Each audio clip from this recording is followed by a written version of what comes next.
Today, let's talk about some of the things that influence how we feel in midlife and why HRT is just one of those tools in the toolbox. And make sure you stick around because the last thing is one of the things we don't even know about, yet it may explain why some women struggle even after HRT. So, some women start HRT and they find relief from their symptoms and they begin to feel like themselves again.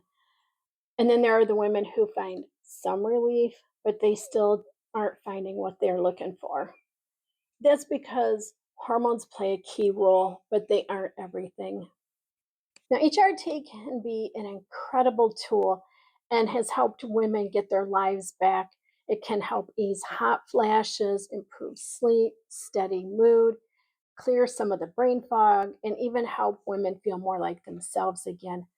But it's not a magic wand. It works differently for each woman, and it won't fix every symptom, especially when we're dealing with years of stress, poor sleep, and putting everyone else's needs before us. So, even when HRT is doing its own job, we need to support the rest of ourselves. So, things like sleep, stress management, nutrition, and movement. How you feel in midlife isn't just about your hormones, but it's about that whole holistic picture. And part of that picture is stress because when we're running on adrenaline, it affects how we sleep, eat, and feel. And we tend to wear stress like a badge of honor. The busier we become, the more stress. That's kind of our identity. But constantly running on adrenaline comes with a cost.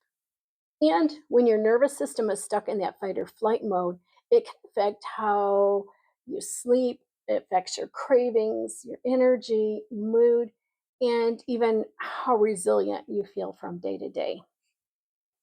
So, HRT may help some of these symptoms, but it can't remove those stressors in your life.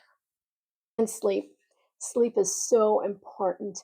We've spent years burning the candle on both ends. We've raised kids, we've built careers, we took care of everyone else, and somehow we convinced ourselves that 4 to 5 hours of sleep was enough.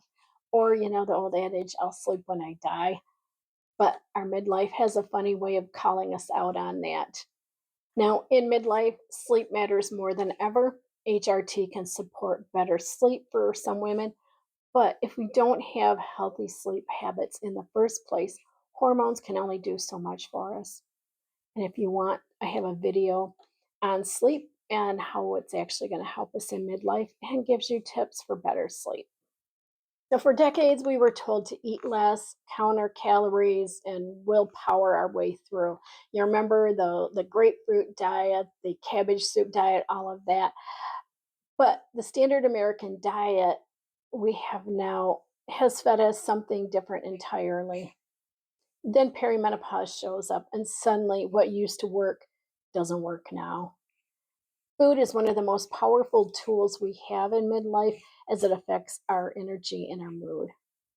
So, movement has become a very important piece in this point of our life because our bodies, number one, are made to move, but we don't have to do those intense, exhausting workouts that we've been doing in the past. Just need some consistent movement that builds strength, supports mobility, and helps manage stress. It can actually make a tremendous difference in how you feel. Regular movement supports muscle mass, which is something we are losing in midlife.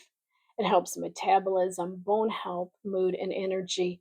And it also helps us manage stress better and sleep better. And then there's that piece we haven't known about, the gut. The gut can influence things like mood, energy, brain fog, cravings, and even how we experience perimenopause. So, the way we sleep, handle stress, eat, and move all influence our gut. And when you're dealing with that bloating, constipation, or that heavy feeling after meals, it's not just about digestion. And in the same way, the gut can impact your mood, energy, cravings, and even play a role in anxiety and depression. It's all connected to our health and well being way more than we knew. Now, while HRT can be an incredible tool for some women, it's most effective when it's part of an approach that supports your whole body. And if you choose not to use HRT or it's not an option, Lifestyle factors like sleep, stress, food, and movement are even more essential. Either way, your body needs that foundation to thrive. So, this isn't about choosing one over the other. It's about finding that combination that's going to work for you. And sometimes we don't even realize how they affect us until we start paying attention. So, I really encourage women to start tracking their symptoms so they can help figure out what's going on day to day and putting patterns together. And if you're ready to explore how your gut might be influencing your energy, mood, and all those sneaky symptoms, stick around because that's exactly where I'm heading next. And I'd love to hear from you. What has been your biggest challenge during perimenopause or menopause? What's your biggest, baddest burning questions? Remember, you get to do menopause your way.